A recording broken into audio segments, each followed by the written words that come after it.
your nation, your province, your southern Alberta.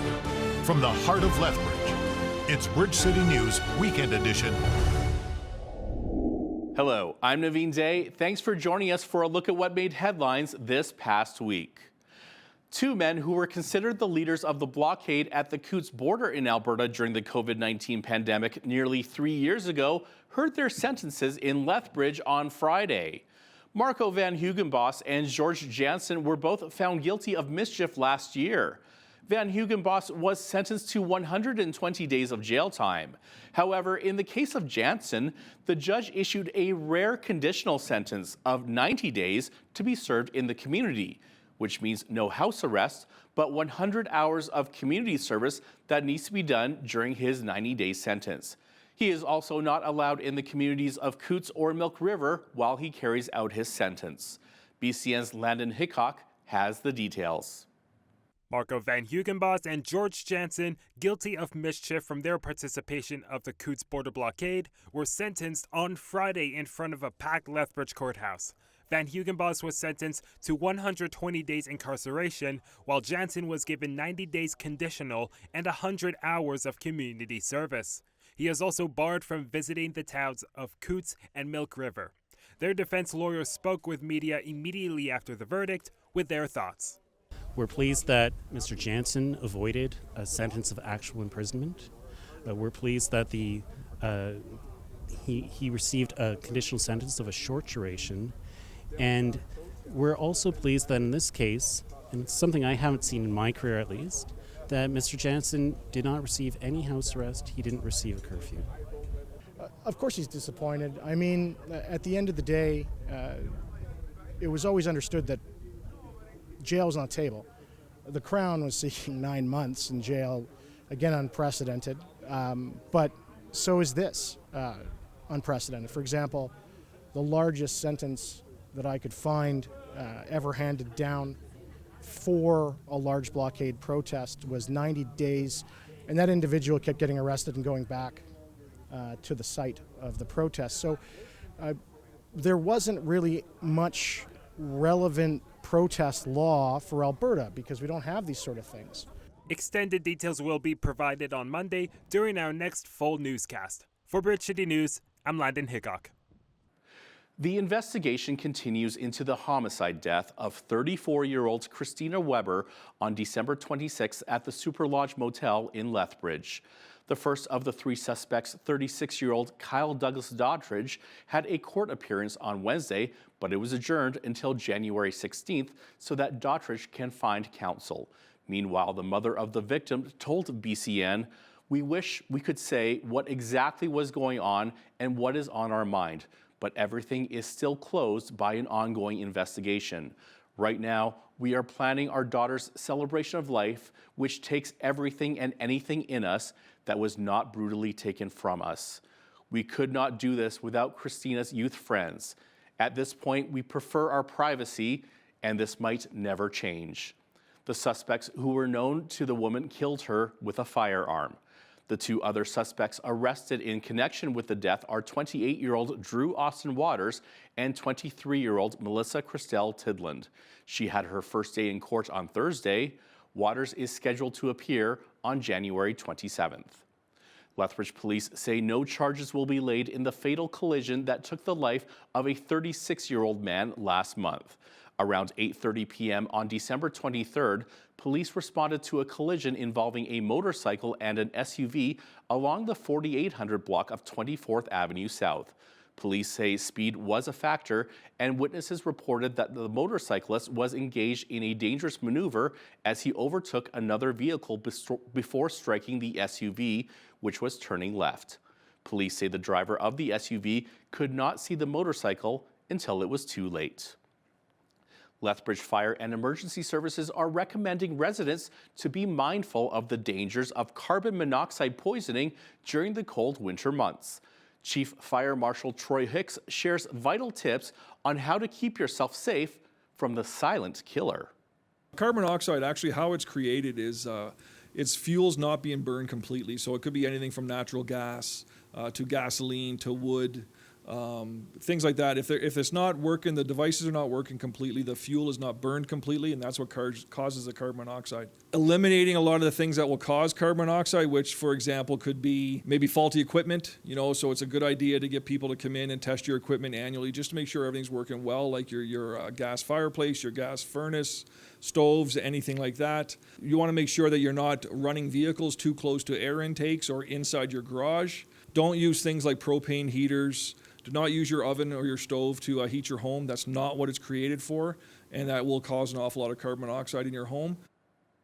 After the break, our Prime Minister made some announcements that shook the nation. We go in depth into Justin Trudeau's prorogation of Parliament and intent to resign. That's next.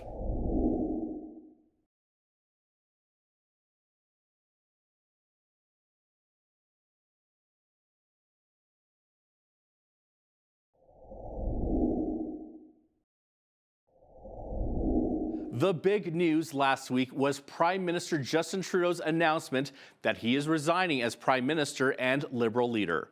Speaking outside of his home in Ottawa, Trudeau says he asked Governor General Mary Simon to prorogue Parliament until March 24th, and that she agreed. Trudeau says he will step down once a Liberal leadership contest takes place and a new leader is chosen.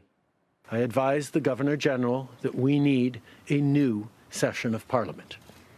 She has granted this request, and the House will now be prorogued until March 24th.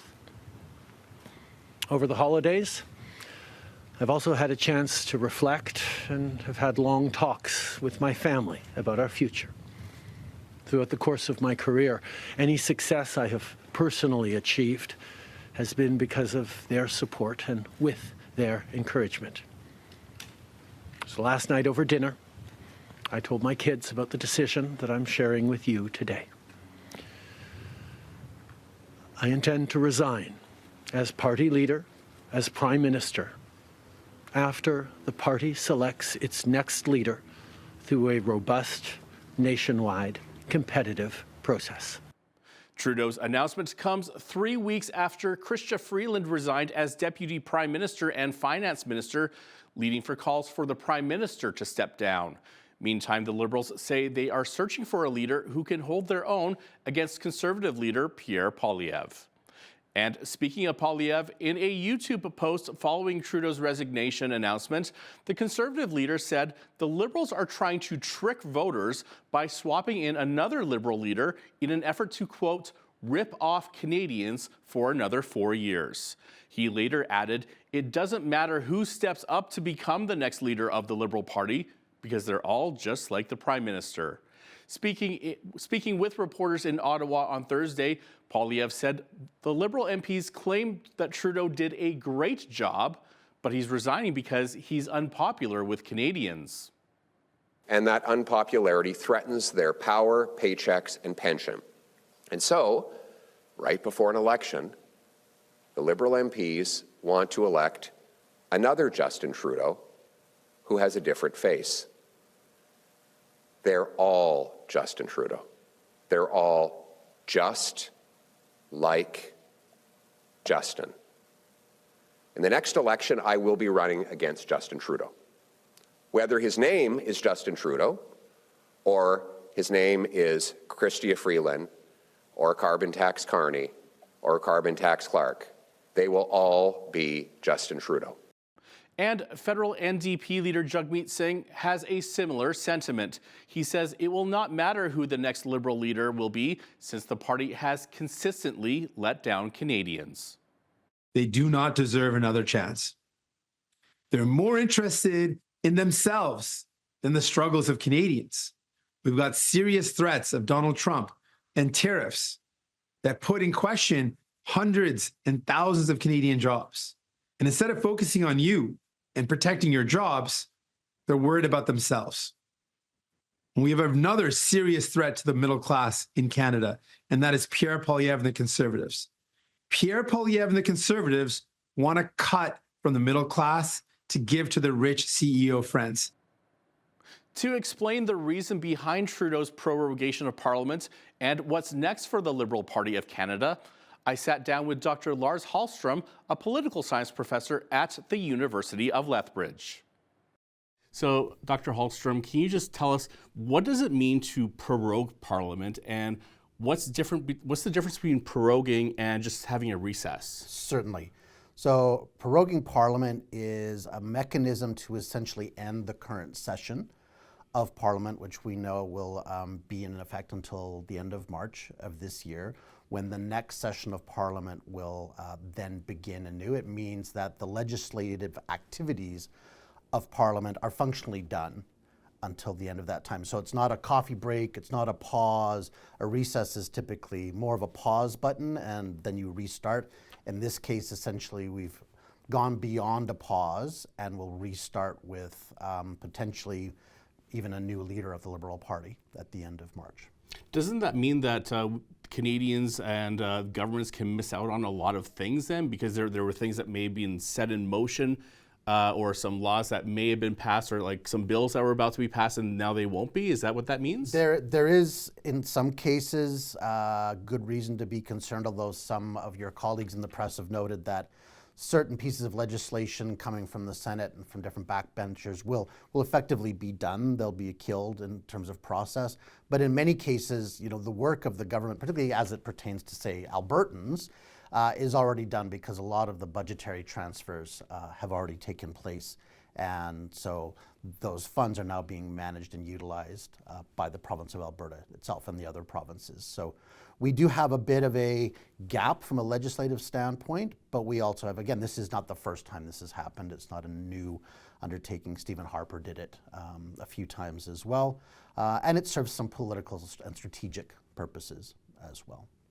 And why was it important for the Prime Minister to prorogue Parliament? Because some Canadians are saying that he only did it in order to buy more time or have more time in power as leader and to avoid a non-confidence vote. I think that's a fair and fairly astute assertion. Certainly a number of people have pointed that out. If you're trying to maintain the integrity of a party that's in a minority government but is still governing, of course, you want to do what's best for the party. There have been a number, as he himself pointed out, internal attacks. So he's been playing defense on both sides, right, of within the party and across the aisle.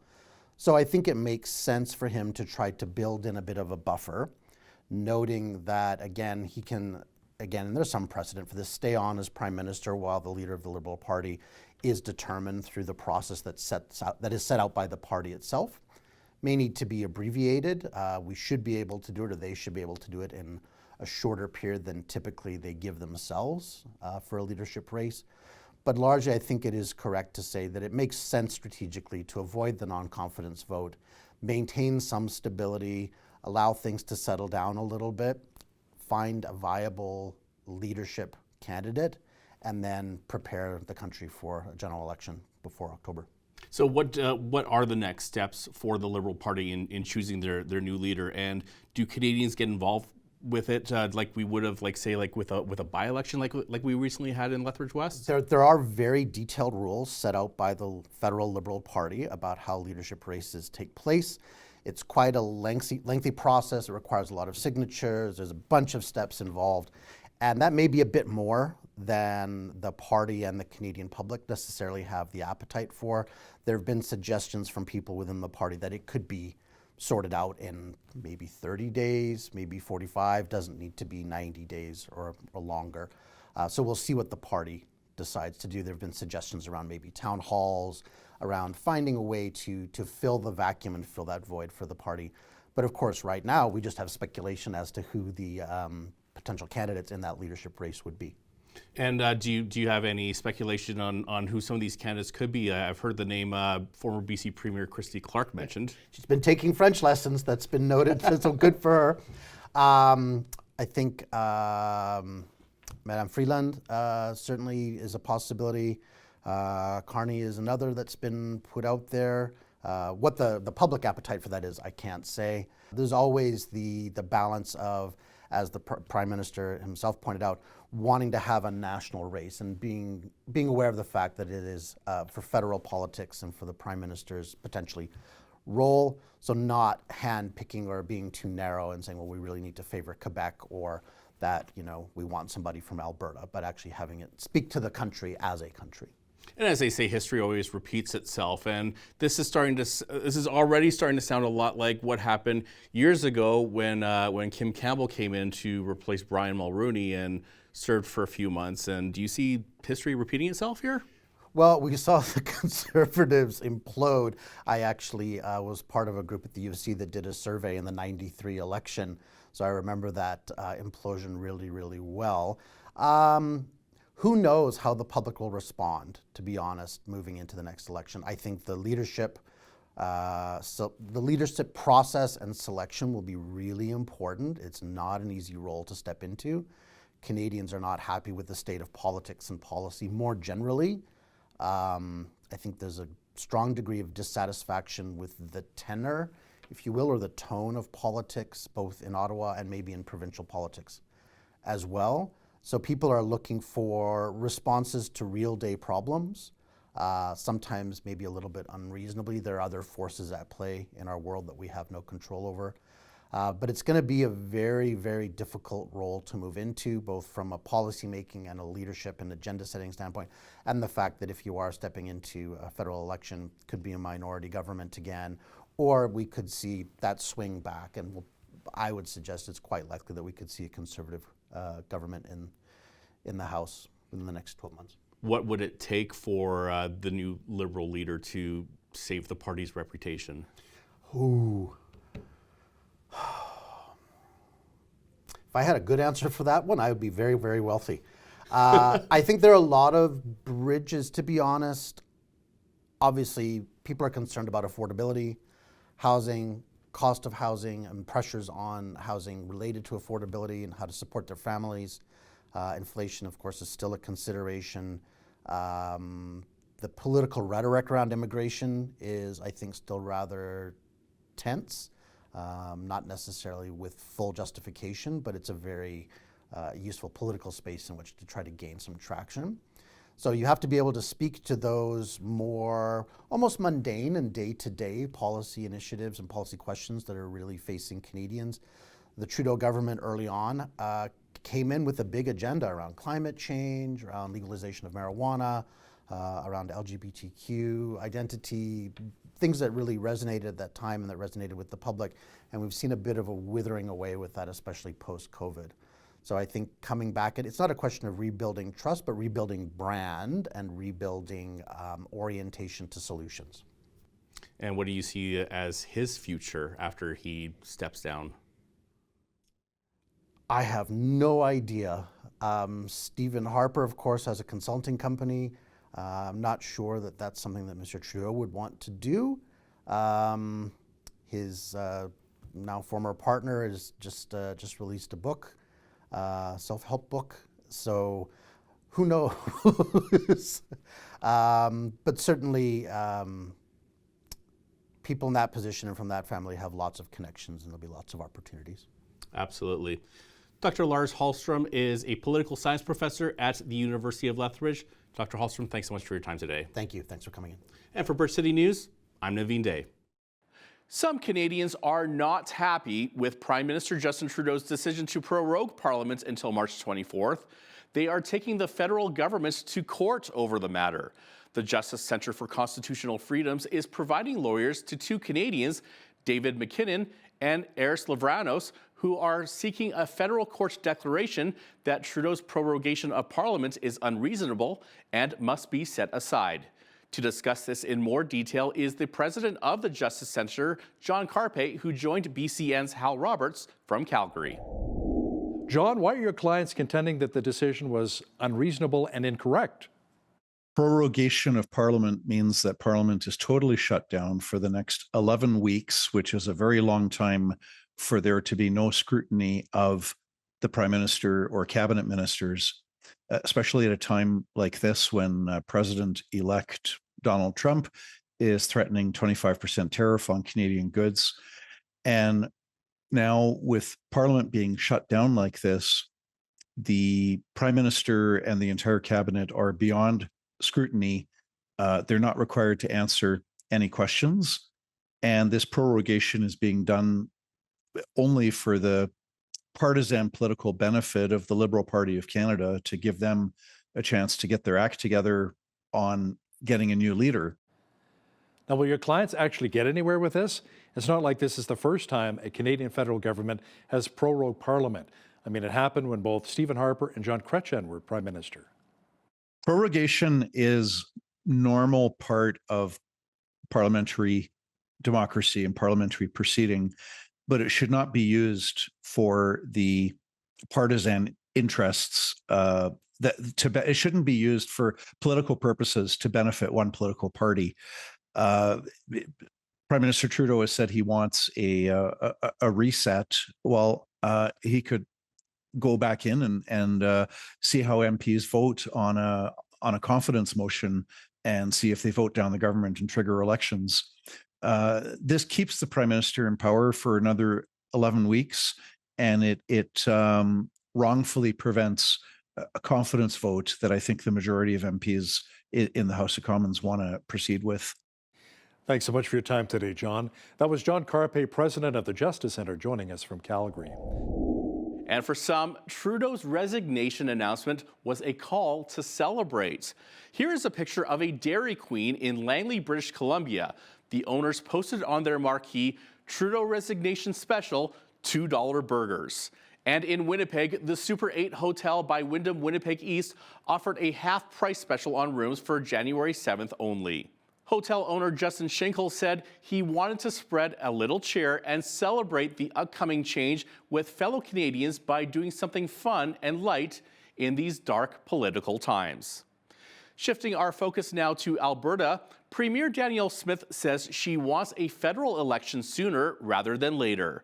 She says it is irresponsible and selfish for Justin Trudeau to prorogue Parliament until March 24th and stay on as Prime Minister until a replacement is found. When it comes to reflecting on Trudeau's legacy on the energy industry, Smith says he could have done so much more to help our country outside of the Trans Mountain pipeline expansion.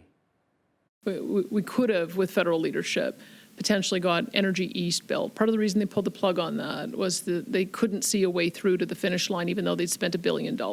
We could have already been well underway with a Northern Gateway, which would be, I think, the most significant egress from our country, exporting off the coast of British Columbia. We could have, with greater leadership, potentially had the Prime Minister make a case for Keystone XL, which would have been well on the way to getting the largest producer of heavy oil attached to the largest production or refining capacity in the Gulf Coast, and that none of that happened. Our country's premiers will be meeting with PM Trudeau in the capital next week to discuss Canada-U.S. relations.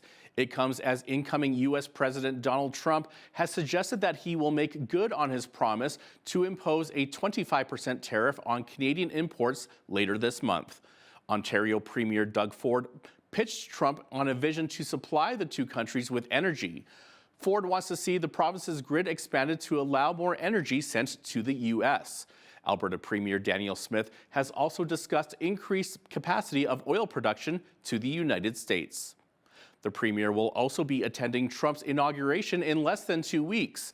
Will she be able to sit down and talk with him about those potential tariffs? Our legislative reporter and Alberta correspondent for the National Post, Tyler Dawson, weighs in.